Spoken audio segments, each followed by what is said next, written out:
hear me and see me. Good evening, YouTubers. Chief Prepper here. Let me show you something I've been working on. Hopefully you'll be able to see it.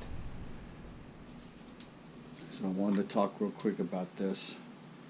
Most of you probably have an old, large pill bottle, vitamins or something.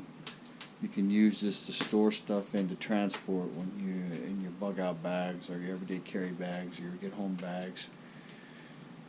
You saw probably two when I opened up my bug out bags. I have fire stuff put in them, but you can put all kinds of stuff. Anything you want to protect that's crushable, or maybe to protect from water, because if you put the lid on this and put it in a Ziploc baggie, it should be pretty good. The second thing is these butane lighter refillers. I've had one of these. I have another one on the back shelf, probably for 20 years, because I don't refill them that often, but I also don't use them every day. But not real heavy. Refills the lighter many times, probably over 100, and it's still maybe a little under half full.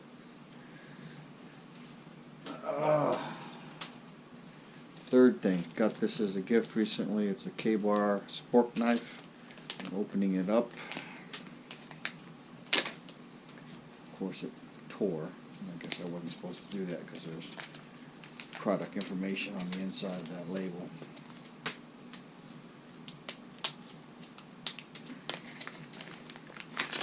It's for your bag.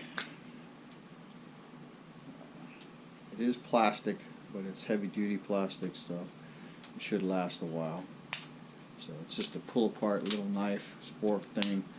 Very good to have probably in your pack in case you have an MRE or something you want to eat. Don't know if it'd be long enough for an MRE, but it's a good thing. Spork knife, Kbar, plastic. Just thought that you could take that through a metal detector and they would see it. So the big thing I wanted to show you is this. This is my future 50 amp backfeed box. I've had the box on hand for a while, and that's the plug that goes in it. I did not have the conduit kit or the wire to go with it. I spent probably about 2.5 hours today going to the store, get the conduit, this elbow, and another piece, and then wiring it into this after I figured out how to get it apart. And of course cutting the wires so you can see the two black wires will go to my 50 amp breaker. One of the white wires will go to the ground, and the other white wire will go to the neutral return. So I'll show it to you once I get it installed. I have another plug that I still have to mess with. So that's a big mess over there I got to clean up. It's a once a year project.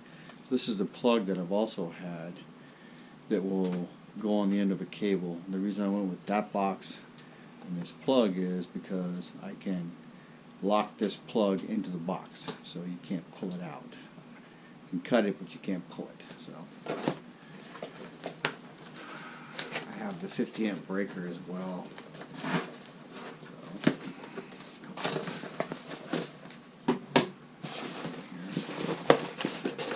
It's a 50 amp 2-pole breaker. So not real hard, not real complicated. So anyway, that's on my list of things to deal with sometime soon. I'm sure you've seen my mess. You might be able to see it now. It's a once a year shredding pile, and I'm about 4 months past the year.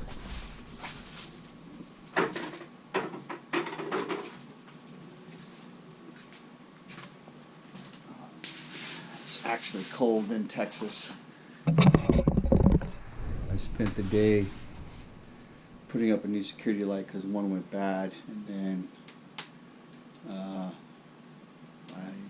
made a wind block on my chicken coop to block the wind coming from the north, and set up a heat lamp over where the chickens sleep so that they wouldn't freeze tonight. It's supposed to get down to 27 tonight. I also have a heat lamp underneath the house where the pipes were that broke last time. It should not be an issue for us this time because we're not going to have the 3 or 4 days in a row where it doesn't get above freezing. I have a fire going tonight. A lot of bad news in the news. I don't know what to say about that other than to just keep prepping. I mean, all things point to us running out of stuff between the trucker strikes, the truckers blocking the border, the vaccine mandates, the shortages, supply chain breaking down, robbing the trains. So I ordered today. I ordered and received 2 sets of Berkey water filters. So that cost me a pretty penny, but I've got them on hand now. Got a few other things to get. I want to get another EB240, another set of solar panels and cables. That's $2,000.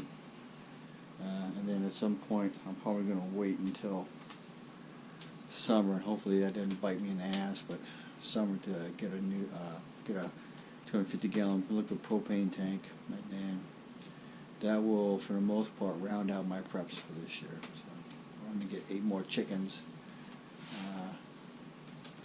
in about 6 weeks, maybe. I think in February they show up, so maybe less. And then I'll have to put them in a separate pen. I've got a large dog kennel. I'll put them in for a little while until they get really bigger, and hopefully where the current chickens won't tear them up. So apparently there's like some kind of deal with chickens killing chickens. So